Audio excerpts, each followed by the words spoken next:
So now the southern area is actually taking over these places. And in other key southern towns, people are watching this happening. Osh, Jalalabad. They use these events to mobilize their own people. And this occurred during Navruz, so it's a celebration. So people were off work anyway. So it was very low cost for people to go out and participate. And it's important to keep in mind that many of the quote unquote participants seem to actually have been observers, people going out to see, hey, what's going on here? The police were sympathetic, and the authorities and the local administration gave in.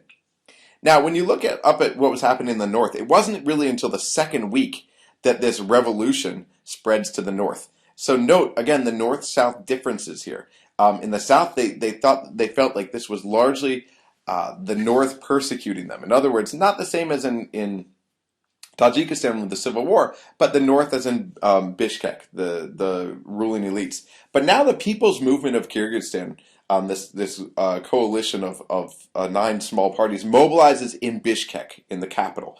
And they're joined by people from the regions who increasingly demand not just that the regional government be under their charge, but that a national government will listen to them. And so you had up to 15,000 people who gather in Bishkek, and President Akayev resigns and flies off to Moscow. He goes into self-imposed exile. So, looking at the role of the West here, it's important to understand that the Kyrgyz had probably more non-governmental organizations in Central Asia than anywhere else in Central Asia. There were about 3,000 registered non-governmental organizations in 2005, but NGOs were really family units. They weren't usual. This wasn't unusual given the clan-based social structure of society. Eyewitness accounts make no note of NGOs being involved here.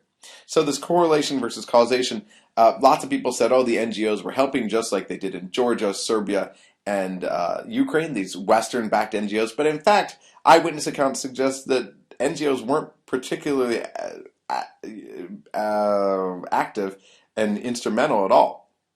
There was one group, for example, the Kelkel, which had been trained by Georgians, the Kamara youth group. And so Kelkel, they were this youth organization, and they might have had some role, but their role was really left to the side. They didn't do a lot of this. They came much later to the game, and they just sort of added fuel rather than lighting the fire. The West also did virtually nothing to activate the opposition as it did in other places. Kyrgyzstan lacked a real united opposition, an opposition that could control the events. The People's Movement of Kyrgyzstan was sort of a loose coalition of these parties. One oppositionist said in an interview very soon after this, those of us in the opposition tried to lead this uprising, but we were often left in its wake. We didn't appreciate the degree of anger of the population, and the people passed us by. They decided to act, and we only appeared on the scene later. The opposition was really largely limited to organizing rallies in Bishkek, in the capital. Now, it's important to also keep in mind that the Kyrgyz could have resorted to violence. Akayev could have gone out and shot a bunch of these demonstrators. There were only 15,000 demonstrators. It wasn't nearly enough to force the government down. But he didn't, and why he didn't is up to interpretation. Maybe he saw no chance at retaining power anyway because he lost the support of key clans. Maybe it was better to go down with international respect and without fear. Maybe it was about a soft landing in Moscow, not as a war criminal or someone involved in human rights violations, crimes against humanity. So all these things might have played into this. But this was Kyrgyzstan in 2005. Now, another important thing to remember about this is that this was largely, it turned out in retrospect, an elite replacement rather than a revolution. People thought this is democratization. And what we've seen actually in Ukraine, in Georgia, and some of the other color revolutions, including what we saw most recently in Egypt in 2011, is that these weren't really about democracy. They didn't really end in democracy. Same thing happens in Kyrgyzstan in 2005. The former Prime Minister Bakiyev becomes the president, and he seeks to consolidate his power. He clamps down on human rights. His regime was accused of more corruption than the previous one. When he took the 2009 elections, there was a consensus that he did it thanks to fraud. Now, in typical fashion, the U.S. cozied up to Bakiyev despite his increasingly repressive rule. The problem was that we needed the Manas military base in Kyrgyzstan to support the Afghan war. And we were willing to look the other way in return for this privilege of keeping this. And we actually gave them tons of money to stay in Manas as well. Ironically, Russia actually became the chief human rights advocate in the region. The Russians really disliked Bakiev because they saw him behind the 2005 events, and they also distrusted him for moving so close to the U.S., for allowing us to be in Manas. And so they became these human rights advocates to try to limit Bakiev's appeal. And whether this worked or not, by 2010 you have protests again. In the spring of 2010, you have bloody protests that erupt over Bakiev's repressive rule.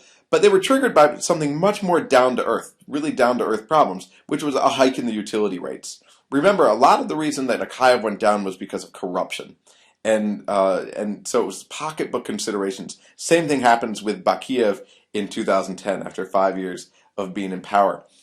Dozens of people are killed, hundreds of people are wounded by government troops before the opposition gets onto state TV and announces that it has taken control of the government. So now you have the second coup of sorts in 2005.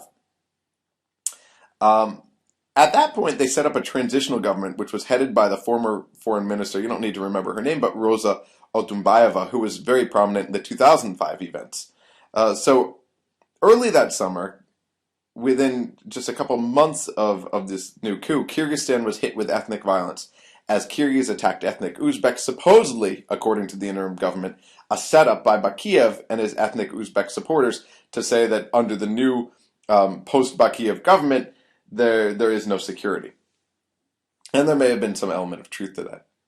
Within months, the opposition, which is now in control, presses charges against Bakiev for abuse of office, complicity in murder, and complicity in an attempted murder linked to the spring events, as well, in other words, the spring 2010 events, as well as events in 2002, which we haven't talked about, an isolated set of events.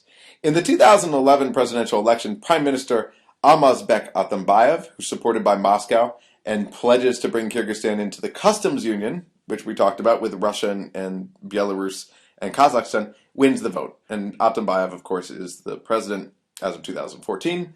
By that point, even pro-Western Kyrgyz, though, could read the writing on the wall.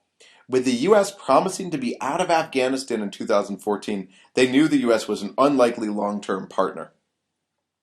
Otunbayeva, that oppositionist who had been foreign minister and then acting president before the 2011 elections, made this clear. Quote, "We will without a doubt move in the direction of the customs union and probably also the Eurasian Union. The exit of NATO forces in 2014 leaves us no other choice if we want to preserve our security." So the Kyrgyz have really been pressured by their foreign policy possibilities, their opportunities out there, which has helped determine, to some degree, the domestic political climate as well. A 2011 poll showed public opinion basically on the same page as these elites. 96% of Kyrgyz population thought that relations with Russia were good. 45% thought the same about the United States. In 2012, members of parliament were charged with attempting a coup when they led a crowd to storm government buildings over, surprise, a corruption scandal. So the same sorts of things are going on right now. The government has cracked down. It's what we call a partially free state, not a lot of civil liberties. And so things haven't gotten much better in Kyrgyzstan since the 2005 events and Akayev being pushed out. A quick word on the economy. Kyrgyzstan has nearly, after more than 2 decades, bounced back to where it was under the Soviet Union in terms of economic output. So this is more than 20 years later. It's still one of the poorest in the region, just ahead of Tajikistan, with a per capita income of $920 and an absolute poverty rate of more than 1/3. So Kyrgyzstan is not doing really any better than it was at the end of the Soviet period, and arguably significantly worse. So I'll take a new set of slides when we get into Uzbekistan.